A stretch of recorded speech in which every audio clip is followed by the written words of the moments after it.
دین اسلام هغه مونږ له دا اجازت راکوي چې کله هم تاسو د جینۍ او هلک رشته کوئ نو د هلک نه چې تاسو څنګه تپوس کوئ دغسې به تاسو د جینۍ نه هم کوئ چې آیا دا هلک ستا قبول دی او که نه دی. که چېرته کې یو جینۍ خاوند یې نه خوښ یا د خاوند جینۍ نه وي خوښه او د ټول کلي خوښه وي نو بیا خو ضروري خبر چې ګولۍ به هم راوړېږي او کاڼي به هم راوړېږي او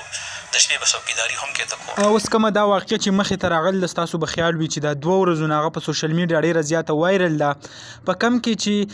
ناوې لګېدل د کم خپل خاوند او هغه چې قتل کړي دي بیا ورسره کم د هغه بل هلک لاس چې و د هغې د ټولې واقعې نه به تاسو خبر یئ خو زه لنډه شان خبره په دې باندې کومه چې مونږ داسې وکړو چې لکه د خپلې کمې خور کم خورزې دې ونه تپوس ونه کړو او د هغې واده په داسې ځای کې وکړو چې د هغو ته هغه قبول نه وي د هغو هغه خوښ نه وي بیا چې د هغې کم حالات وي کم قسمه شرم او فساد چې مخې ته راځي نو هغه به بیا خامخه په دې صورت کې لکه د دې پولیس والا وینا هم ده دا وایي چې آیا تاسو چې هم د خپل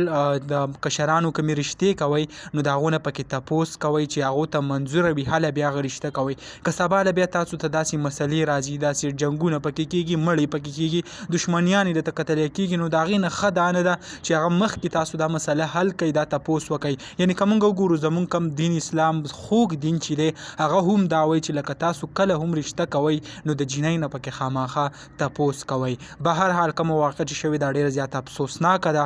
ډېره زیاته غندنې کوو کم په سوشل میډیا دا خبر ډېر زیات په تیزۍ سره حکومت چې کم دی هغه هم پکې لګیا دی خپل قانوني کاروایي چې دی پوره کړي دي